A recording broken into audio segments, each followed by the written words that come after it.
Buat lo yang ingin menghasilkan 100 juta pertama lo dari AI, gua akan bongkar gimana caranya lo bisa menghasilkan 100 juta pertama dari AI.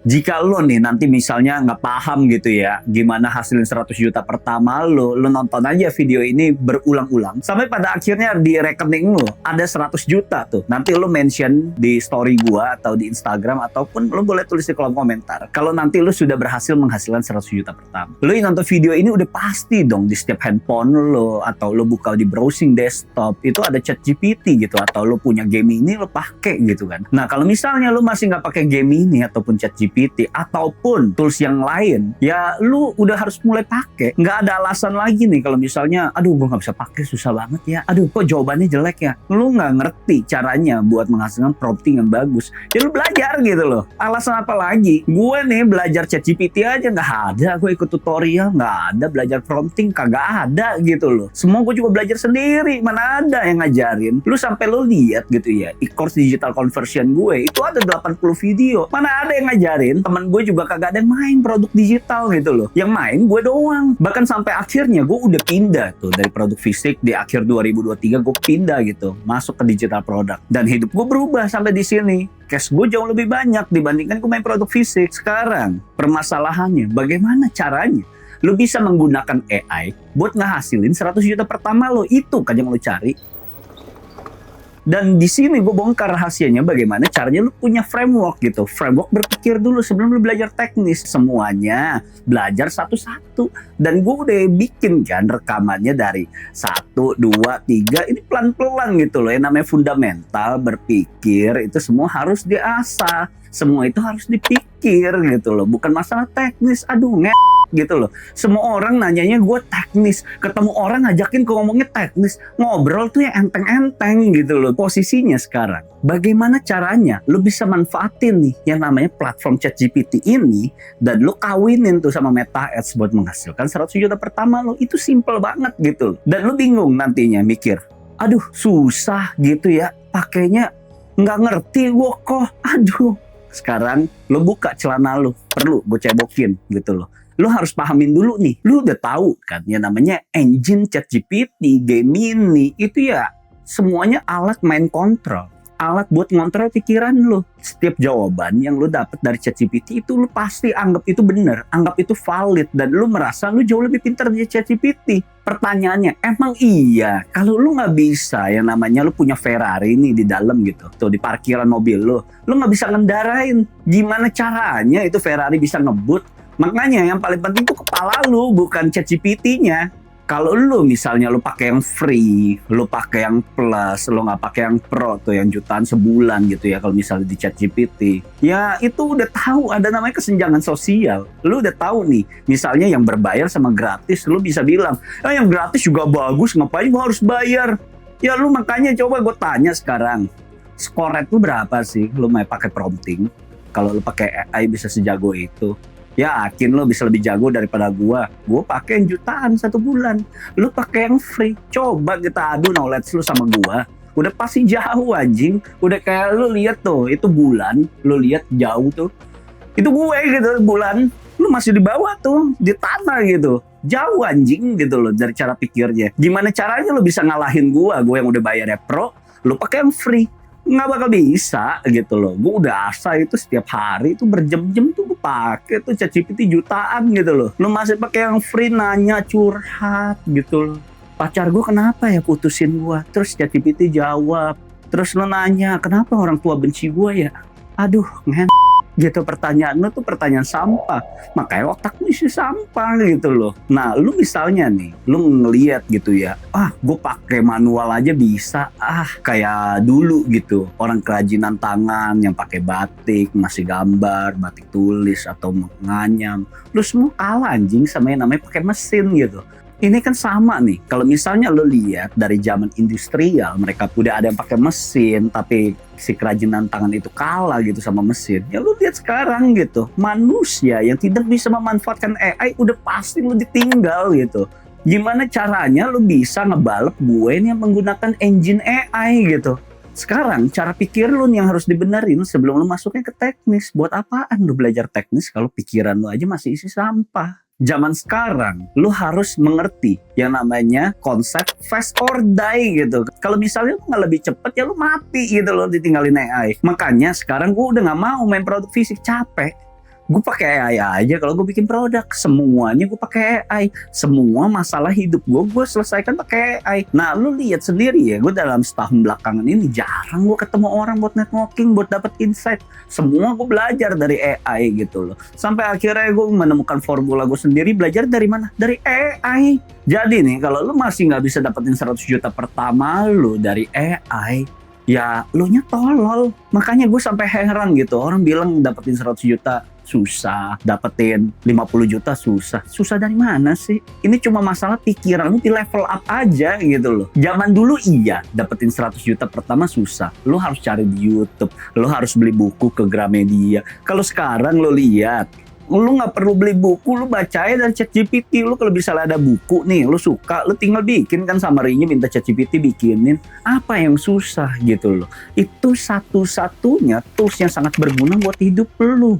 Kalau lu nggak bisa manfaatin itu, nanti bilangnya susah lagi. Memang begini, hidup gue susah. Ya memang lu pantas aja jadi gembel gitu loh. Lu kenapa nggak keluar dari rumah, tidur aja depan rumah gitu loh. Sekalian lu jadi gembel gitu. Lu buat apaan lagi sih? Lu nanya gitu nanti, kenapa ya gue hidup? Ya kenapa nggak mati aja sekalian di kuburan gitu. Kalau misalnya lu masih ngerasa lu nggak bisa apa-apa, emangnya lu males? Kalau misalnya orang males mau sampai kapanpun juga nggak bakal bisa diterima dimanapun. Gue aja dulu gagal 5 tahun berkali-kali gitu ya dalam bisnis. Ya gue mau cari siapa kalau nggak ada ChatGPT kan? Nah sekarang ada ChatGPT.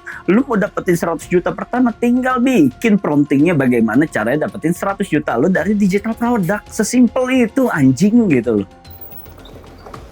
Buat gue sendiri nih, nggak ada yang jauh lebih enak daripada gue mainin produk digital. Kenapa? Karena produk digital tuh lo nggak usah yang namanya stok produk gitu loh. Lo bikin sekali, lo jual berkali-kali. Zaman sekarang tuh ya, lo nggak usah yang namanya idealis. Misalnya, gue mau bisnis A nih harus stok produk, jadi reseller dan sebagainya. Coba sekarang gue tanya, lo kalau lo berhasil stok produknya, lo berani gak yang namanya garansi gitu? Sellernya, produsennya, pemilik brandnya nggak jualan gitu di marketplace. Lu berani garansi? Lu udah bisa nih ngejual gitu, produk lu bagus, gampang gitu ya, jualannya enak dan sebagainya. Tiba-tiba distributornya, pemilik brandnya, lihat lu tuh jualan bagus, dia juga bakal sikat lu gitu loh. Dan itu yang terjadi sama teman-teman gue yang pernah jadi reseller.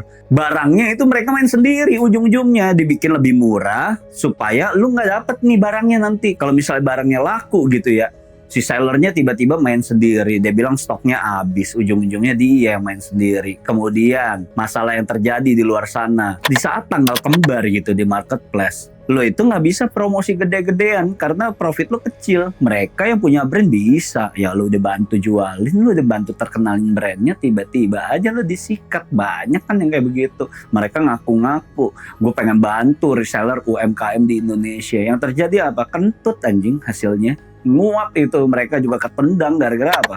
Brandnya udah gede duluan, brandnya udah kaya gitu, resellernya di-kick semuanya. Dan itu strategi bisnis yang terjadi yang gue lihat di luar sana. Pada nggak fair anjing gitu loh, permainannya tuh curang semuanya. Mereka lebih mementingkan diri sendiri daripada lu semua. Makanya kalau lu mikir misalnya mau jadi reseller aja atau jadi dropship aja, kapan lo kayaknya kalau kayak begitu? Mereka misalnya lu mau jadi dropship atau jadi reseller, mereka ada tuh importir main sendiri. Lu gimana caranya bisa ngalahin importernya sendiri? Mereka udah impor sendiri terus jualan sendiri. Lihat lu tuh barang yang laku yang mana? Oh, lu ngambil barang dari gue tuh lakunya yang ini.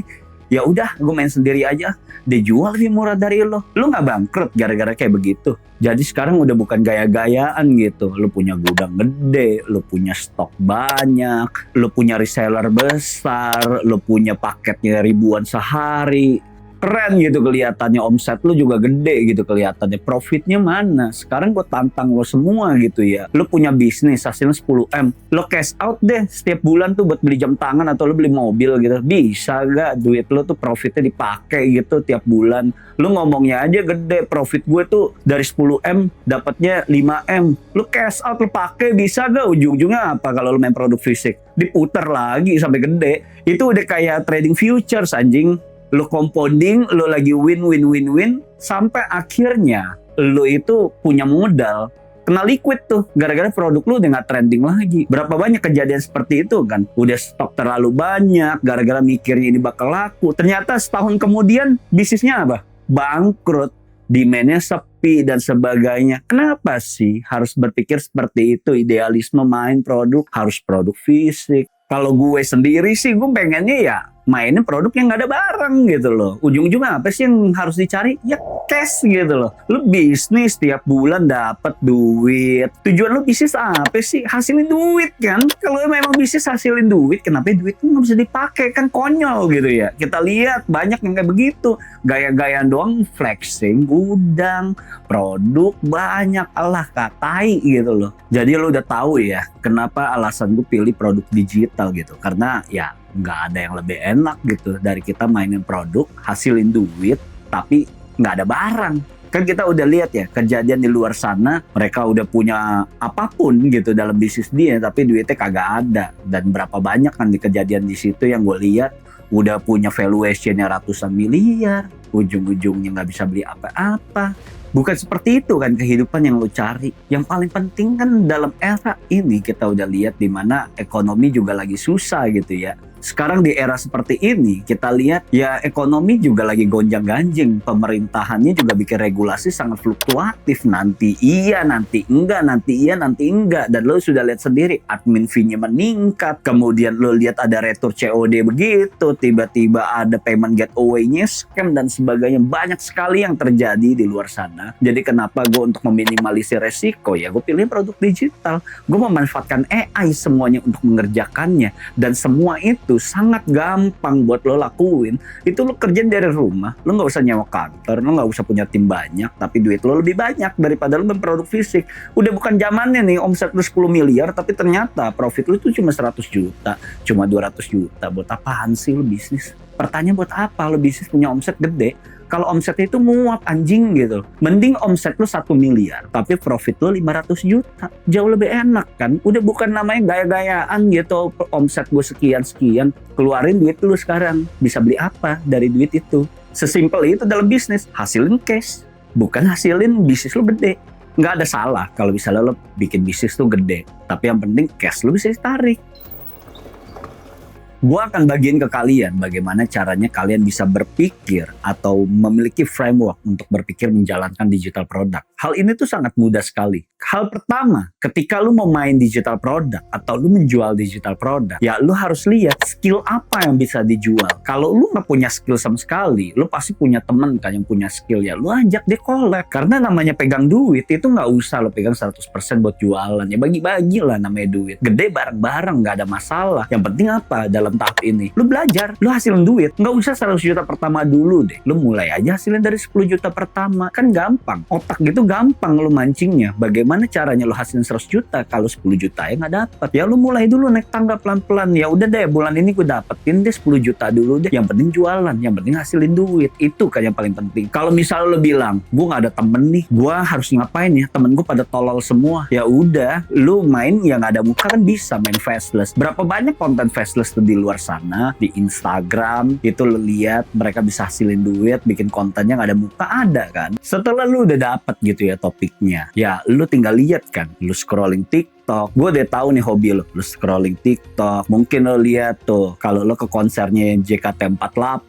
gitu ya, wibu-wibu pada joget. Mereka kan dalam hidup pasti punya masalah gitu ya. Di toilet nyoli sampai cerot gitu loh. Kenapa masalahnya? Itu kan harus dipikir. Lu buat jualan, kalau lu tidak bisa memahami audiens lu, itu gimana caranya lu bisa jualan? Nggak ada yang lebih gampang daripada kita memahami manusianya, bukan produknya gitu. Ketika lu sudah tahu masalahnya orangnya seperti apa, solusi yang dibutuhkan seperti apa, baru lu bikin produknya. Bukan bikin produk dulu baru lu tentuin market lu siapa. Siapa sih yang ngajarin pertama kali harus produk dulu baru market dulu? Nggak ada yang namanya bilang kayak telur dulu atau ayam dulu, atau si produk ini telur dulu, atau ini market ini ayam dulu. Udah paling benar marketnya dulu gitu, baru produknya. Kan nggak mungkin gitu ya, misalnya lu jualan produk parfum gitu, terus lu baru mikir ini kayaknya cocok buat nenek-nenek nih, ini pakai parfumnya, siapa yang mau beli anjing, nenek-nenek? Nggak make sense. Lu jualan produknya, lu udah tahu nih kalau bisa lu mau jualan parfum, lu udah tahu marketnya. Misalnya market cowok, ini parfumnya seperti apa yang cowok mau, lu bikin kan sampelnya mana yang paling banyak dipakai, abis itu lu baru produksi massal. Kan seperti itu dari zamannya dulu. Perusahaan konglomerasi, perusahaan gede ya, dia sebelum bikin produk dia tester dulu tuh ke jalanan, bikin survei produk mana yang rasanya paling enak, produk mana yang kira-kira wanginya paling enak, baru mass production. Semua udah begitu, bukan lo mikirin produknya udah jadi baru mikir jual kemana ya bre. Susah banget jualan ya, makanya otak dipakai. Itu yang gue bilang kalau semua jangan belajarnya teknis mulu. Kalau lo belajar teknis, kapan lo kayanya? Semua yang beli sama lo kan manusia, bukan alien gitu yang beli barang lo. Ya lo harus pahamin orangnya, bukan lo pahamin dashboardnya mulu, bukan pahamin gimana cara lo nyeting-nyeting iklan, bukan itu anjing gitu loh. Belajar manusianya. Ini gue udah bagi full daging gitu ya. Kalau lo masih bilang nggak bisa, nggak jelas, gue udah capek-capek nih ngerekam begini, nggak tahu diri anjing. Kalau lo masih nggak ngerti, keterlaluan gitu loh. Gue udah kasih tahu cara mainnya tuh seperti ini. Tentuin topiknya dulu. Setelah udah tentuin topiknya, lo tahu nih masalah orang seperti apa, baru lo jualan. Jadi lo jangan kebalik gitu loh. Jadi kalau lo main digital product, lo manfaatin ChatGPT, lo prompting gitu. Kira-kira produk apa yang laku dengan topik seperti ini? Bisa dibikin pakai apa? Misalnya e-book kayak audio, e-course, atau lo jualan template, itu kan juga bisa seperti itu. Lo tinggal lihat kebutuhan orangnya itu seperti apa. Konten kreator juga lagi pada banyak gitu. Dan sekarang kita sudah lihat juga banyak orang yang kena PHK, susah cari kerja. Mereka pasti cari dong solusinya gimana. Atau mereka juga cari, gaji gue kok kekecilan ya, gimana caranya dapat gaji gede dan sebagainya. Lo bisa cari masalah-masalah di Indonesia itu sangat kompleks sekali dan sangat banyak sekali, dan itulah jadi solusi. Jadi di sini gue ada denger nih informasi kayak orang gara-gara dengerin berita gitu ya, terjadi di Indonesia, drain, energi gue drain, keganggu sekali hidup gue nih gara-gara pemerintahannya seperti ini, cari uang makin susah gara-gara pemerintah. Orang-orang seperti itu tuh biji kalau bilang. Kenapa? Karena masalahnya itu bukan di pemerintahnya, itu di elu. Semua itu kan masalah. Bagaimana cara lu menerima respon dari negativity itu? Lu kalau lu di luar negeri, emang nggak ada masalah seperti itu. Lu lihat ya, kalau misal di luar negeri ada masalah seperti itu, ini cuma masalah bagaimana lu menerima respon tersebut. Bukan lu nyalahin ini, nyalahin itu. Lu lihat sendiri, di balik ekonomi yang seperti ini gonjang-ganjing, ada orang kaya baru kan. Itu cuma masalah mereka merespon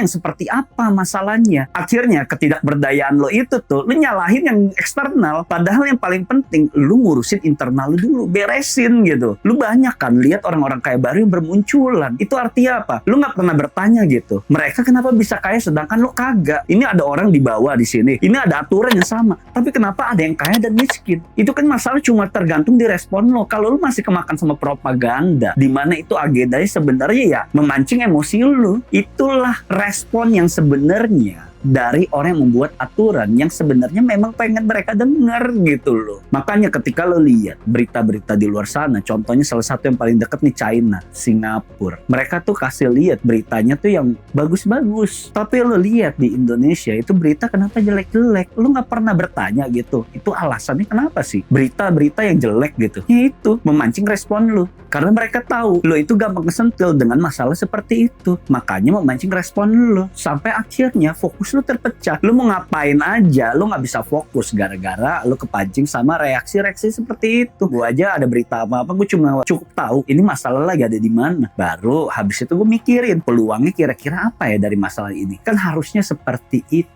Bukan lu masalah sama aturan-aturan. Setiap aturan pasti ada agendanya. Itu yang harus lu paham. Kalau lu udah tahu masalah seperti ini, ya lu tinggal pakai deh tuh Meta Ads. Gue marketingin produk digital ini pakai Meta Ads. Mungkin lo bertanya-tanya gimana cara jualannya ya? Ya cara jualannya lu bikin landing page. Landing page itu apa? Ya semacam website. Jadi itu ialah brosur berjalan. Bagaimana caranya lu memprospek orang melalui tulisan sampai akhirnya mereka mau beli. Dan lu harus mengerti bagaimana cara membuat buat landing page, bagaimana cara copywriting, dan semua di dalam landing page itu harus ada payment gateway-nya. Ketika orang sudah membayar, mereka bisa mendapatkan akses dari produk digital yang lo jual secara otomatis. Dan di sini marketinginnya itu menggunakan meta ads. Lo harus bikin konten, kemudian habis itu orang tertarik dengan penawaran lo, mereka masuk landing page lo. Setelah masuk landing page lo, mereka tertarik lagi, mereka membayar, dan sampai akhirnya mereka bisa menggunakan produk digital yang lo jual. Sesimpel itu, udah lo gak usah pikir aneh-aneh. Seperti itu doang kok, cara kerjanya gampang banget.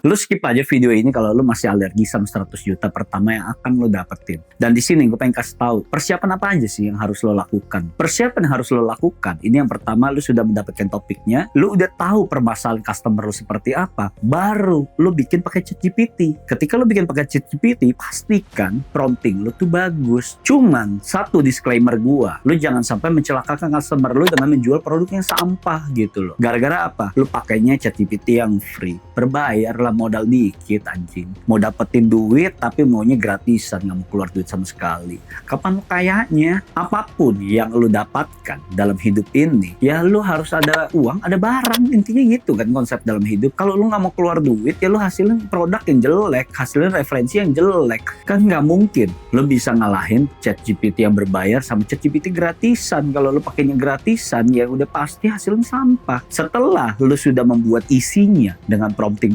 lu udah di generate nih jadi tulisan, ataupun lu punya ide dari ChatGPT dan sebagainya. Misalnya lu kasusnya ini bikin ebook, ya lu bikin covernya. Bikin cover referensi dari mana? Biasanya gue lakukan dari Pinterest, kemudian gue dari Google. Itu gue cari gitu loh, cover-covernya kira-kira potensi buat menghasilkan convert itu yang seperti apa. Segampang itu kan. Udah bikin topik, cari masalah yang seperti apa, bikin pakai ChatGPT, kemudian lu bikin covernya nih. Lu cari di Pinterest sama di Google. Setelah lu sudah mendapatkan referensinya, lu eksekusi, bikin pakai Canva. Gampang, udah. Setelah lu udah bikin covernya pakai Canva, baru nih lu bikin landing page, bikin copywriting supaya orang mau beli. Kemudian pastiin payment gateway lu tuh berfungsi. Payment gateway lu masih nanya lagi nih, anjing, nggak ngerti apa tuh payment gateway. Payment gateway kalau misalnya orang mau beli, itu kan lu ada isi tuh nama, WhatsApp, alamat, email itu. Setelah mereka sudah klik masuk beli gitu, mau transfer, nah itu namanya payment gateway gitu loh. Kalau lu udah bikin landing page buildernya seperti apa, baru nih lu pakai akun profile Facebook lu bikin business manajernya. Business manager itu apa? Bagaimana caranya lu setup iklan, itu semua ada di business manager. Jadi ibaratnya Facebook profile lu itu ialah akunnya untuk menggerakkan business manager. Business manager itu ibaratnya toko lah. Bagaimana toko bisa gerak kalau misalnya nggak ada orangnya? Jadi ibaratnya profile itu orangnya yang jaga toko. Setelah lu udah bikin business manager dan lu udah set up gitu ya, baru lu bikin konten iklan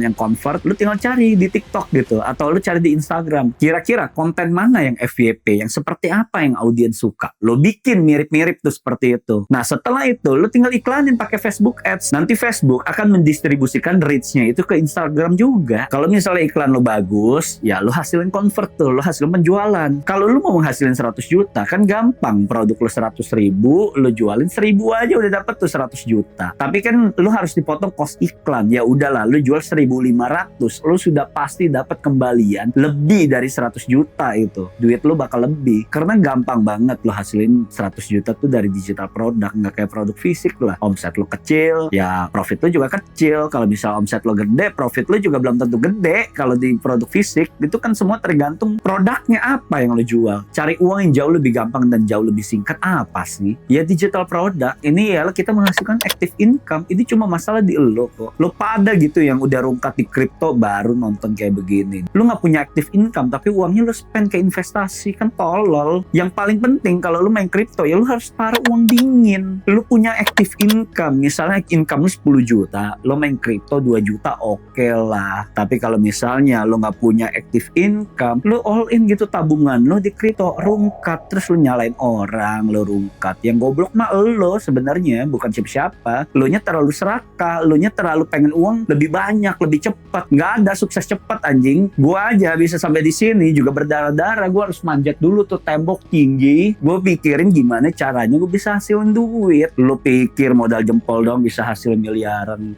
akal, goblok. Fundamental nggak ada. Maunya langsung masuk. Tiba-tiba rungkat nyalain orang. Yang goblok mah lo, bukan siapa-siapa. Setelah lu sudah mempersiapkan semua itu, ketika iklan lu udah berjalan, misalnya lu sudah spending 100.000, 200.000, ya lu sudah mulai mengconsider lah, lu sudah mempertimbangkan lah buat bikin nomor WhatsApp gitu buat follow up. Kalau misalnya lu nggak punya nomor, ya lu tinggal beli, gampang kan? Nah setelah lu udah beli nomornya, itu khusus tuh buat lo dagang gitu. Lu yang pakai Android kan juga punya double SIM card. Ya satu lu buat WhatsApp pribadi, satu lagi bikin WhatsApp bisnis. Tugasnya buat apa itu? Ya buat follow up customer kalau mereka nggak bayar. Setelah lu sudah bisa menghasilkan penjualan yang rutin, ya lu udah bisa mempertimbangkan untuk scale up, naikkan budget iklan, atau lu banyakin kreatifnya, atau lu tinggal banyakin produknya. Nah misalnya iklan udah mulai banyak, produk udah mulai banyak, iklan lu udah pada bagus dan sebagainya, ya lu udah bisa tuh mengconsider buat scale up. Kalau misalnya lu udah bisa scale up, ya tentu profit lu jauh lebih banyak. Lu nggak usah expect tinggi-tinggi gitu, misalnya mau langsung dapetin 100 juta, mulai aja dulu dari 500.000 per hari. Yang penting apa? Lu menghasilkan konversi. Setelah lu bisa menghasilkan konversi rutin, lu udah dapet benang merahnya dari digital produk, baru lu bisa tuh dapetin 100 juta pertama lu. Mungkin lu pada bilang hasil duit nggak segampang itu anjing. Ya udah, sekarang lu ngomong aja mana hasil duit yang jauh lebih gampang. Ya udah, lu jadi abang parkir aja gitu. Itu kan gampang hasilin duit. Lu tinggal minta mundur op, dapat 2.000. Udah lu jadi abang parkir aja gitu loh. Paling lu gontok-gontokan dulu, ini wilayah lu, itu wilayah dia. Udah gitu doang. Mana ada yang gampang hasilin duit. Kalau lu mau hasilin duit gede, ya sacrifice lu juga harus lebih gede. Lu harus berkorban. Gue nggak bilang hasilin duit gampang, tapi ya lu jalan digital produk jauh lebih gampang, jauh lebih efisien, jauh lebih singkat flow-nya. Mikir aja gitu, lo emang nggak pengen kaya nggak apa-apa gitu loh. Dan di sini juga bukan konten buat ngajarin lo cepet kaya, enggak. Kalau orang US aja udah pada main belasan tahun yang lalu dan sekarang ini baru nge-hype, masa sih lo nggak mau nyoba? Orang sampai sekarang aja lo lihat aja ya, grafik peningkatan di US itu, CAGR-nya itu naik terus gitu, produk digital di US. Di Indonesia ini masih baru banget lo buat mainin. Terus nanti lo bilang gue bikin YouTube ini buat ngajak lu masuk kelas gue juga gak butuh duit lu anjing. Lu belajar aja, udah nonton YouTube gue, udah lu belajar gitu loh di sini. Ya gue pengen lu pada pinter, lu hasilin duit, mandiri, bisa ngasih duit ke orang tua, kan itu yang lu pengen gitu loh, bikin mama papa lu bahagia. Ya itu gue denger lu, nanti lu tulis di kolom komentar, thank you kok ilmunya gue bisa hasilin 100 juta, kan gue juga happy. Gue gak minta apa-apa dari lu. Orang member-member gue udah hasilin 100 juta, 500 juta, 600 juta juga pada hilang, nggak kasih testimoni juga, nggak nge-tag gue juga. Ya begitu, orang kalau boncos nanti baru ngechat gue.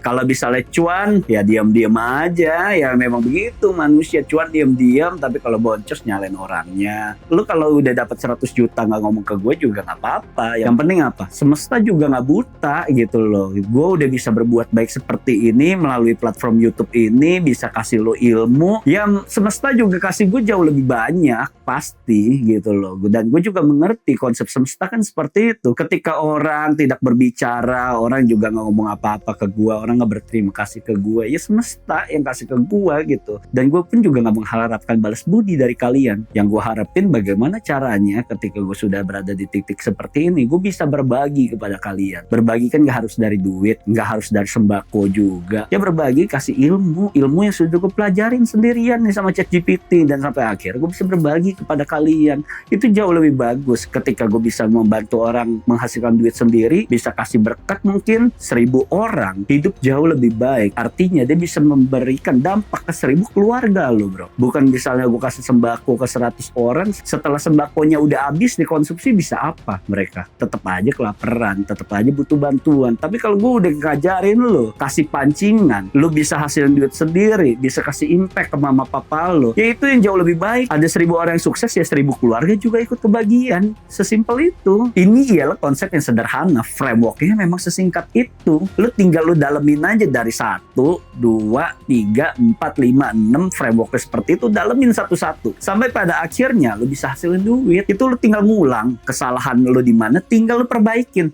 Kesalahan di mana, tinggal perbaikin. sampai akhirnya lo bisa hasil duit. Percuma kan kalau gue jelasin kalau lo semua lo nya nggak paham, tapi memang gue kasih itu ialah ilmu yang sangat sederhana. Member gue juga gue kasih ilmu yang seperti itu juga kok, tapi ya mereka juga belajar sendiri ujung-ujungnya. Jadi sebenarnya kesuksesan mereka juga bukan kesuksesan gue. Mereka bisa bayar harga, mereka bisa bayar waktu dia, mereka bisa mencoba trial error sampai akhirnya dalam 1 bulan mereka belajar. Jadi bulan kedua mereka ngasilin. Kalau lo udah denger ini semua kan, lo nggak mau action sama sekali, lo bilang katanya terlalu gampang, ini nggak masuk akal dan sebagainya. Ya udah, lo coba aja di bidang lain. Ada gak yang lebih simple daripada digital product? Kan gampang ya, ngomongnya gitu doang gitu. Lo coba aja buktiin. Semua member gua di digital conversion juga nggak percaya kok bisa hasil segitu.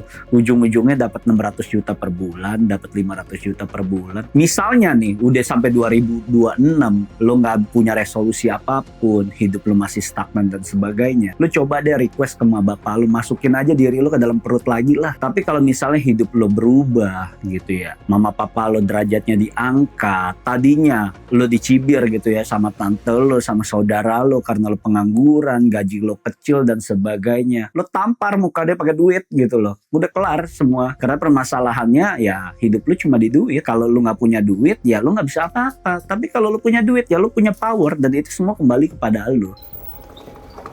Dan dalam konsep seperti ini, apapun yang lu jalankan nantinya, mungkin tidak digital product, tapi lu jalanin produk yang lain, ya nggak apa-apa. Yang penting satu, gue pengen pesen ke lu, sabar. Semua itu butuh proses. Sabar aja. Lu fokus, apapun yang lu jalanin, 6-12 bulan, itu lu jalanin gitu. Kalau lu nggak fokus, apapun yang pengen lu jalanin, nggak bakal ada yang kesampaian. Kalau lu nggak ngerti dari video yang sudah gue jelasin, lu nonton aja ulang sampai habis berkali-kali, 5-10 kali lagi, nanti lu juga bakal ngerti benang merahnya seperti apa. Makanya siapin notes, lu catat dari setiap apapun yang gue ngomong. Kalau misalnya lu semua nih yang udah nonton, teman-teman lu masih nggak paham, bantu dong tulis di kolom komentar apa aja workflow-nya dari yang gue ngomongin, supaya teman-teman yang lainnya nggak ngerti juga bisa ikut ngerti. Kan di sini kita membangun sebuah ekosistem yang sehat, supaya teman-teman yang lain juga bisa belajar. Coba lu bantu gue untuk berkontribusi dalam ekosistem seperti ini di video YouTube ini. Mungkin aja lu punya temen gitu yang lagi mencari jati diri, mencari peluang bisnis, mencari apapun lah, dimana supaya mereka bisa mendapatkan income, atau yang sempat terungkat di kripto, atau yang sempat terungkat di forex atau apapun. Ya lu share aja video ini. Barangkali hal ini bisa membantu mereka supaya mereka bisa mendapatkan income juga. Jadi lu jangan serakah, lu jangan nyimpen ilmu ini sendirian. Gue kan udah bagiin gitu ya di sini. Ya lu bagi ke teman lo juga, lo share link ini gitu loh.